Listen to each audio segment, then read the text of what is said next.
Paraíso do Tubias, em Miracema, estado do Rio de Janeiro, no território da Fazenda Santa Inês, uma fazenda histórica de nosso município, que já foi inventariada por um projeto do INEPAC, que é o Instituto Estadual do Patrimônio Cultural. Convido a você para participar e se inscrever no nosso canal do YouTube, para que você possa ver o material que estaremos produzindo, que fez parte do meu projeto de mestrado na UF-INF de Santo Antônio de Pádua, com orientação do professor doutor Daniel Costa Paiva.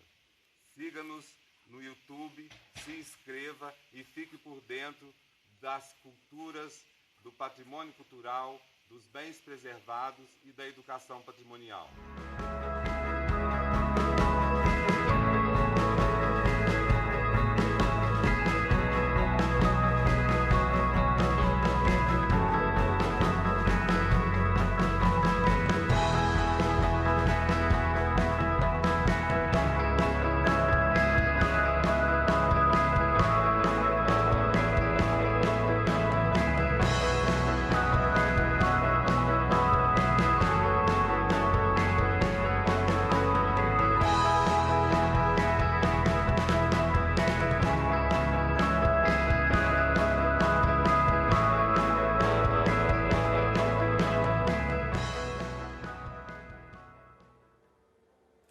Convido a você para acessar as nossas redes sociais e se inteirar mais um pouco do nosso trabalho acerca da cultura e do patrimônio cultural do Noroeste Fluminense. A partir de agora, vamos entrar num bate-papo, numa conversa bem descontraída, numa dinâmica e num diálogo bem acessível sobre cultura, patrimônio, proteção, sistemas de cultura. E para iniciar, nós vamos tratar um pouco do que é cultura. Nós temos aqui mais de uma definição de cultura, uma bem abrangente, um conceito bem aberto, bem diversificado, que trata do que é cultura da seguinte forma: cultura é o conjunto de manifestações artísticas, sociais, linguísticas e comportamentais de um povo ou civilização. Portanto, fazem parte da cultura de um povo as seguintes atividades e manifestações: música, teatro, rituais religiosos, língua falada e escrita, mitos, hábitos alimentares, danças, arquitetura, invenções, pensamentos, forma de organização social e etc. Então, nessa abrangência toda, nós podemos entender que esses itens citados nessa concepção é cultura.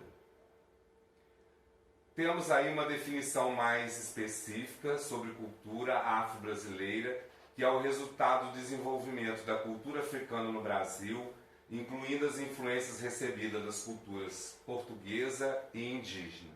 Também é uma outra concepção.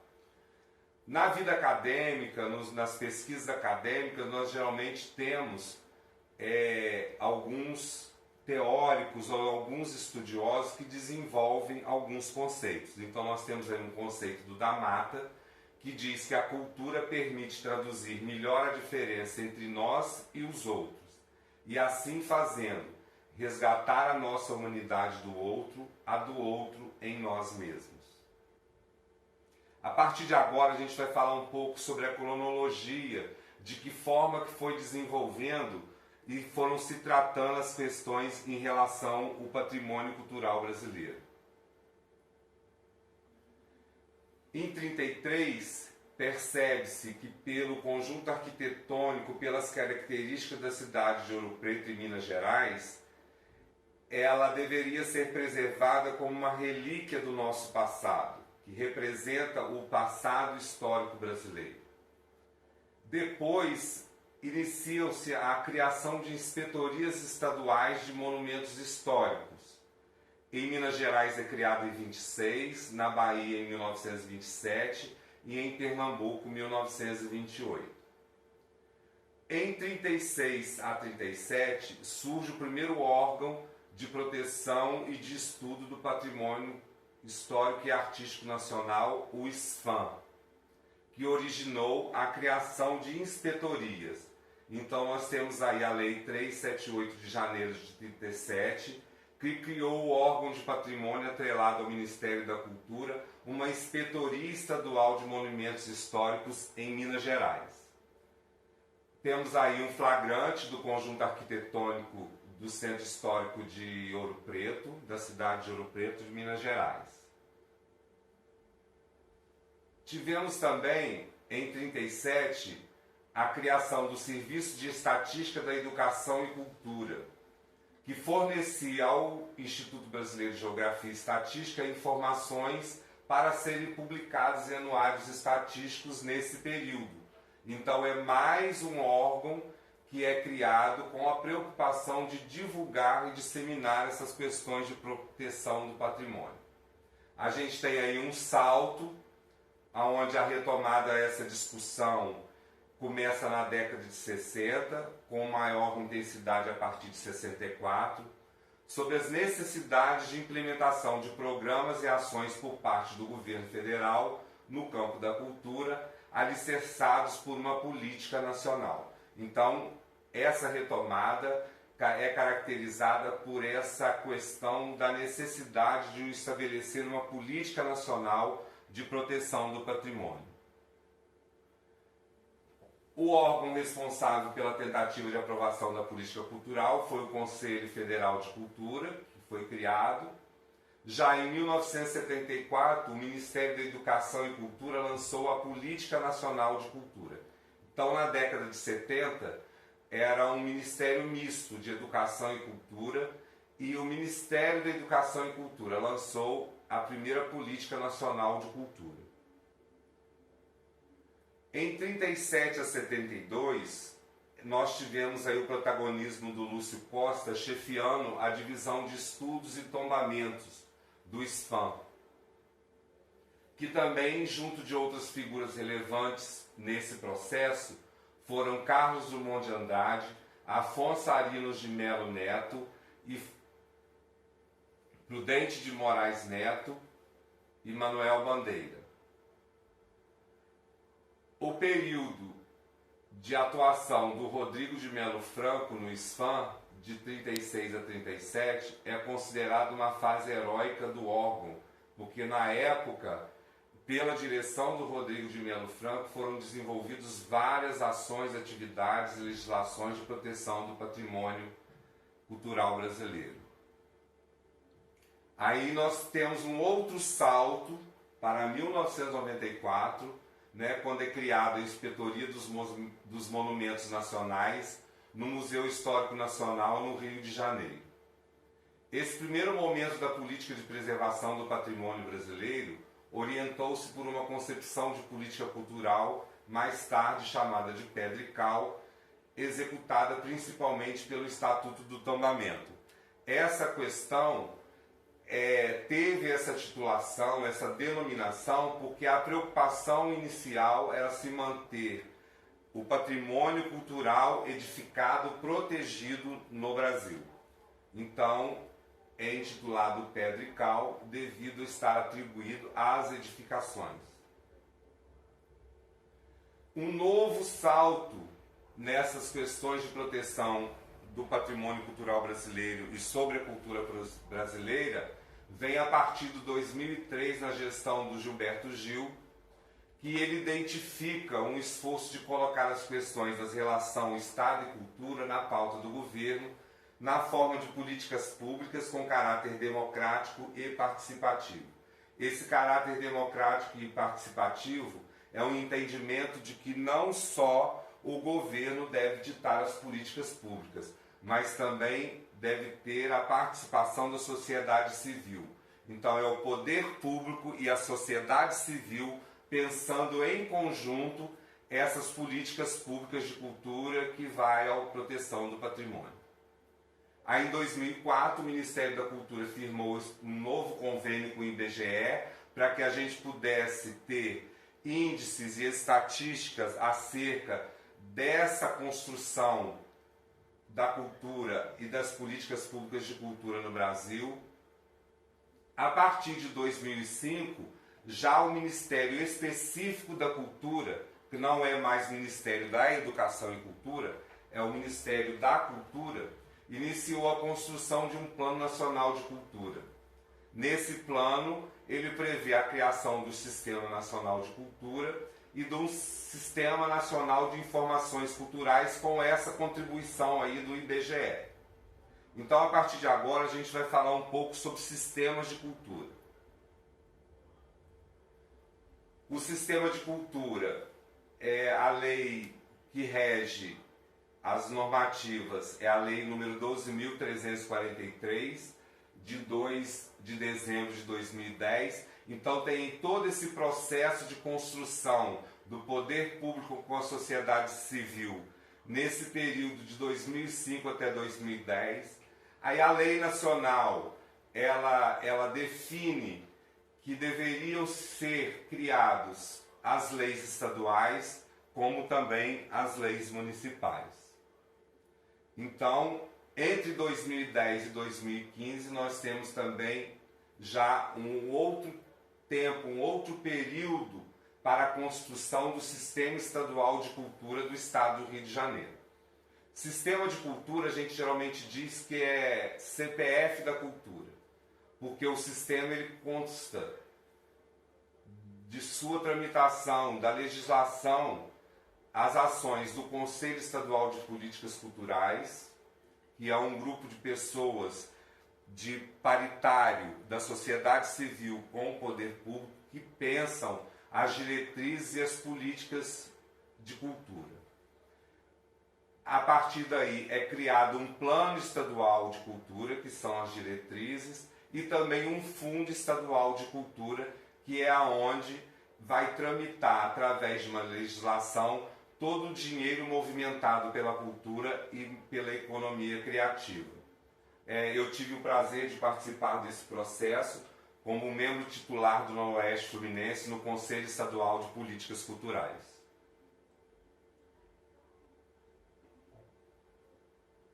Trataremos agora um pouco sobre patrimônio, classificação de patrimônio, de um entendimento do que vem a ser patrimônio. Em seu significado mais primitivo, a palavra patrimônio tem origem atrelada ao termo grego pater, que significa pai ou paterno. De tal forma, patrimônio veio se relacionar com tudo aquilo que é deixado pela figura do pai e transmitido para os seus filhos. Então, a origem, dessa concepção de patrimônio nos remete a esta questão de herança pater, de pai para filho. Com o passar do tempo, essa noção de repasse acabou sendo estendida a um conjunto de bens materiais que são intimamente relacionados com a identidade, a cultura ou o passado de uma coletividade. Então nós temos aí também uma outra especificidade muito importante, trazida aí pelo termo coletividade, porque as questões que envolvem o patrimônio e a proteção do patrimônio devem ser de interesse da coletividade. Essa última noção de patrimônio passou a ganhar força no século XIX, logo que a Revolução Francesa salientou a necessidade de eleger monumentos que pudessem refutar o esquecimento do passado. Então, a partir daí, a gente começa a perceber um movimento mundial de personificação dos personagens, dos monumentos de importância, em função de valorizar e de não promover o esquecimento do passado. Nesse período, levando-se em conta as noções historiográficas da época, os monumentos deveriam expressar os fatos de natureza singular e grandiosa. Sendo assim, a preservação do passado coloca-se presa a uma noção de melhoria, evolução e progresso. Aqui nós temos a Constituição Brasileira, que prevê no capítulo 1, no artigo 1º, uma definição que constitui o patrimônio histórico e artístico nacional o conjunto dos bens móveis e imóveis existentes no país e cuja conservação seja de interesse público, quer por sua vinculação a fatos memoráveis da história do Brasil, quer por seu excepcional valor arqueológico, etnográfico, bibliográfico ou artístico. Então, essa primeira concepção de patrimônio que a gente tem na Constituição brasileira, ela nos remete mais a esse período da história do Brasil, né? Então, assim, voltada para os sítios arqueológicos, para a etnografia, para o bibliográfico, né? Os livros, as publicações e também para os artistas. Agora nós vamos tratar um pouco da classificação que a gente tem do patrimônio. O patrimônio material, que a sua forma de proteção é o tombamento. O patrimônio imaterial, que a sua forma de proteção é o registro. E a gente está tratando aí do patrimônio cultural, que precisa de um inventário. O inventário é o primeiro passo para a criação e a solicitação de proteção do patrimônio através de legislação, que é um levantamento o máximo e o mais completo possível de todas as informações daquele patrimônio material ou daquele patrimônio imaterial. Então nós vamos ver agora também qual a diferença entre o patrimônio material e imaterial. O patrimônio material, ele está associado aos elementos concretos de uma sociedade. Está a cultura material ou patrimônio cultural material. Os elementos foram sendo criados ao longo do tempo e, portanto, representam a história de determinado povo.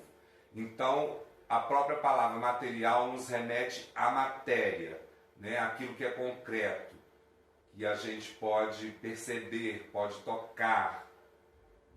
E dentro do patrimônio material também existe duas classificações. Os bens móveis, que podem ser transportados e reúnem os acervos e coleções. Então, as peças museológicas, objetos de colecionadores, peças de artistas renomados, são os bens móveis que estão ligados à questão do patrimônio material móvel. Nós temos também os bens imóveis, que são estruturas fixas e representam os centros históricos, os sítios arqueológicos, etc. Como nós já vimos aí, o Centro Histórico de Ouro Preto tem um conjunto arquitetônico de bens imóveis e dessa forma a gente faz essa diferenciação dos bens móveis e os bens imóveis. Alguns exemplos de bens materiais: vestimentas ou indumentárias, né, que são as roupas, ligado à questão da moda, das épocas. Temos também os museus, que são geralmente encontrados em belíssimas edificações, como também os teatros, que nós temos aí o Teatro Municipal do Rio de Janeiro. As igrejas, que pela formação do povo brasileiro tem uma representação muito importante na formação das cidades, né? As praças, que são os locais de convivências, as universidades também, muitas delas se encontram em edificações belíssimas, os monumentos, as obras de arte e os utensílios, que são os objetos que envolvem todas as práticas do patrimônio cultural. Então aí também nós temos o exemplo do Museu Histórico Nacional do Rio de Janeiro, é aquele que passou, infelizmente, há pouco tempo por um grande incêndio, o qual foram perdidos várias peças, vários documentos importantes da história do Brasil, como também do mundo. O Conjunto Arquitetônico de Paraty, que é uma cidade do estado do Rio de Janeiro. O Pelourinho, que fica em Salvador, na Bahia, que também é um conjunto arquitetônico muito bonito. O Teatro Municipal Casa da Ópera de Ouro Preto, que também é considerada uma belíssima edificação, e a Universidade Federal do Paraná, que fica em Curitiba, que também é um lindo exemplo de patrimônio material. Nós temos aí agora essa imagem, esse registro aéreo da cidade do Rio de Janeiro, capital do estado do Rio de Janeiro. Como a gente tem essas questões que envolvem a proteção do patrimônio a nível municipal, estadual e nacional, nós temos também a nível mundial. Então a cidade do Rio de Janeiro foi reconhecida como uma das mais belas cidades do mundo, que encontra na relação entre homem e natureza a âncora para seu título de primeira paisagem cultural urbana declarada Patrimônio Mundial, conferido de forma inédita pela Unesco. Então, em 1º de julho de 2012, a cidade do Rio de Janeiro passou a ser patrimônio mundial em função de sua área urbana e a sua paisagem reconhecida como valor universal para todo mundo. Então a gente está tratando aí de um reconhecimento mundial que é atribuído pela Unesco. Aqui nós temos a escadaria Selarón, que é também uma arquitetura projetada por um artista na Lapa, na cidade do Rio de Janeiro, que também é um patrimônio cultural que fica na cidade do Rio de Janeiro. Então, a partir de agora, nós vamos tratar um pouco do patrimônio imaterial. O patrimônio imaterial está associado aos hábitos, comportamentos e costumes de determinado grupo social. Está a cultura imaterial ou patrimônio cultural imaterial. Este representa os elementos intangíveis de uma cultura, ou seja, são elementos que não podem ser tocados. Sendo assim, ele é formado por elementos abstratos que estão intimamente relacionados com as tradições, práticas, comportamentos, técnicas e crenças de determinado grupo social. Diferente do material, esse tipo de cultura é transmitida de geração em geração. Então a gente percebe aí que temos essa preocupação, essa necessidade de proteger o patrimônio desde sua primeira concepção, que é a questão de transmissão de pai para filho, de geração para geração. Vale notar que a cultura imaterial está em constante transformação, uma vez que seus elementos são recriados coletivamente. Isso faz com que o patrimônio intangível seja muito vulnerável. Então, por isso, por essa vulnerabilidade, principalmente do imaterial, é que é necessário a criação de leis de registro desses patrimônios por conta dessa transformação coletiva que às vezes é agregada a alguma manifestação. Por esse motivo, muitos programas e projetos vêm sendo desenvolvidos no Brasil e no mundo com o intuito de levantar e registrar essas práticas. Então, esse levantamento é o que a gente já viu que é o inventário que deve ser feito dessas práticas para que consiga se registrar esse patrimônio material. Intangível é aquilo que é incorpóreo, ou seja, que não se pode tocar, pegar ou que não pode ser percebido pelo tato. A gente vai perceber, vai sentir, vai entender esse patrimônio com os outros sentidos, com o olfato, com o paladar, mas não com o tato. Ele é intangível. Então nós temos aí a feijoada, que é um registro do patrimônio cultural brasileiro. A feijoada, ela é um prato da culinária tipicamente brasileiro e foi registrado como patrimônio brasileiro pelo IPHAN, que é o Instituto de Proteção.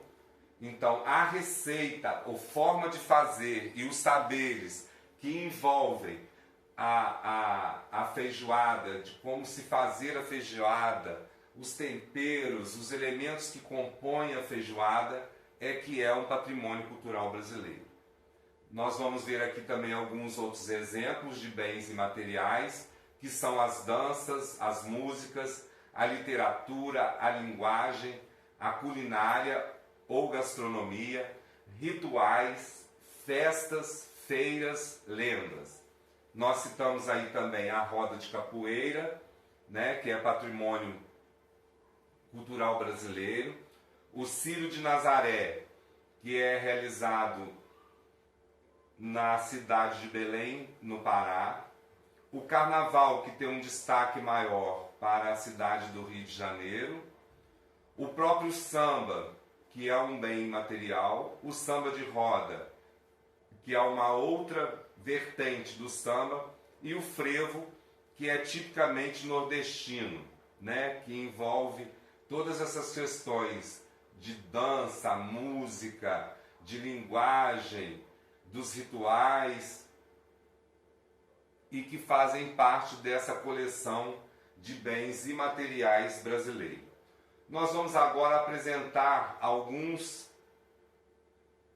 elementos da cultura material e imaterial encontrados no Noroeste Fluminense. Nós temos aqui imagens do Festival do Vinho, que é realizado no município de Varriçai, que fica aqui na nossa região noroeste.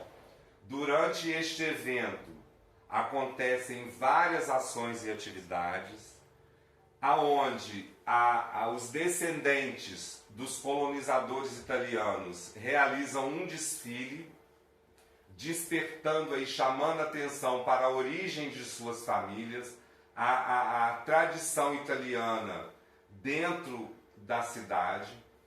Durante esse período da festa e no trajeto desse desfile, a gente tem as ruas decoradas, como a gente pode ver aí nessa foto central, e nessa foto à direita a gente vê uma representação de bem material, que é o prédio da antiga prefeitura de Varriçai, que também se reveste com as cores da Itália para celebrar essa festa, esse patrimônio material e imaterial existente em Varriçai, trazido pela influência da colônia italiana.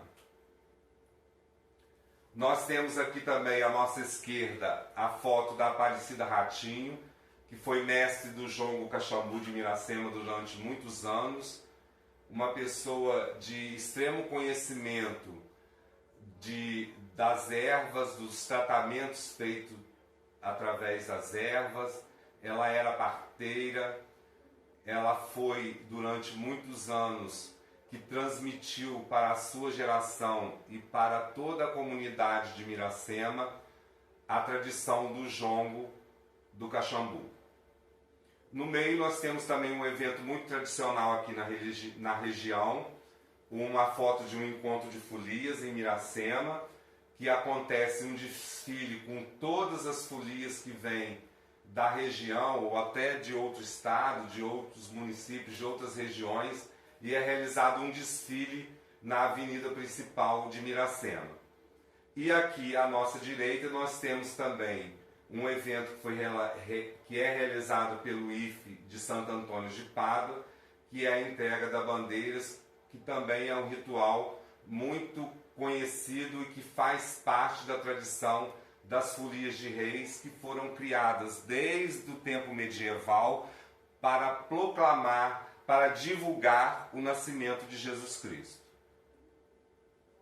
Durante essas palestras, nós obtínhamos dos alunos de determinados lugares a indicação do que eles consideravam ser um patrimônio cultural da cidade. Então, a Academia Paduana de Letras e Artes e Ciências de Santo Antônio de Pádua era considerado um local onde tem os notáveis das letras, das artes e das ciências e que representam essa cultura dentro do município de Santo Antônio de Pádua, que teve a Dona Maria Teresa Caldas Velasco durante muito tempo a sua baluarte da Academia Paduana de Letras. Aqui também temos um exemplo de um patrimônio material, que é a Fazenda São Domingos, que é situada no município de Itapiruna, que é um bem material tombado pelo INEPAC, que é o órgão de proteção do patrimônio cultural no estado do Rio de Janeiro. Então, novamente, convido a vocês a estarem aí nos prestigiando através das nossas redes sociais.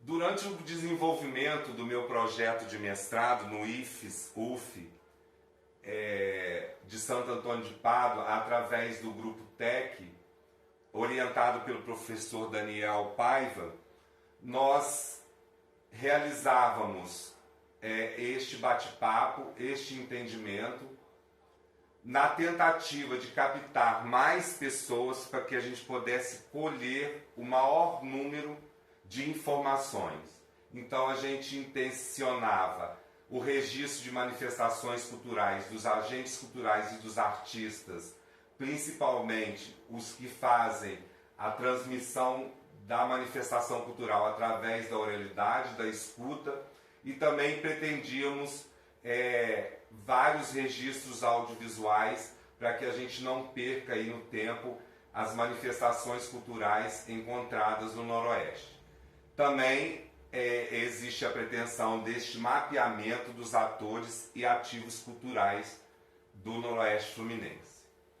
Essa apresentação nas escolas dessa palestra, que tinha essa dinâmica e esse conteúdo que nós estamos tratando aqui, elas eram transmitidas aos alunos como forma de conhecimento das tradições, saberes e fazeres culturais. Então, nós obtivemos nessa pesquisa um número representativo de manifestações culturais, de patrimônio cultural material e imaterial, sugestionados, indicados e de reconhecimento desses alunos no território dos seus municípios, agregando valor a esses patrimônios. Também incentivávamos, com o fornecimento de planos de aula e exercícios, a serem utilizados como recurso nas escolas para aprendizagem e valorização do patrimônio cultural, para que as pessoas pudessem entender, alcançar esse verdadeiro valor do patrimônio. Nós também ofertávamos às escolas um material bibliográfico, com legislação, com livros, com encartes, com informações para que ficassem na biblioteca da escola para uma futura pesquisa dos alunos, para exatamente a gente despertar essa valorização do patrimônio cultural através da educação patrimonial no Noroeste Fluminense. Temos aqui algumas fontes, de pesquisas que nós utilizamos, apresentamos aos alunos durante essas palestras, para que eles pudessem, num outro momento, também se aprofundar através da internet sobre as questões de cultura, de patrimônio cultural, de proteção do patrimônio cultural.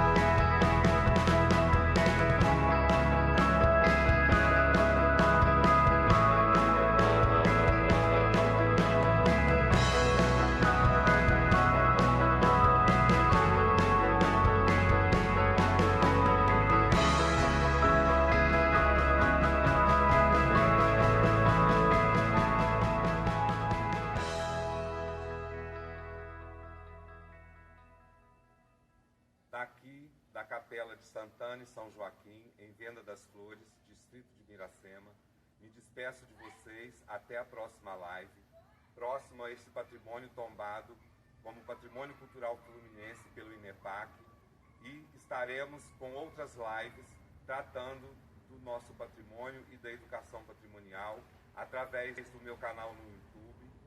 Até o próximo encontro e um grande abraço.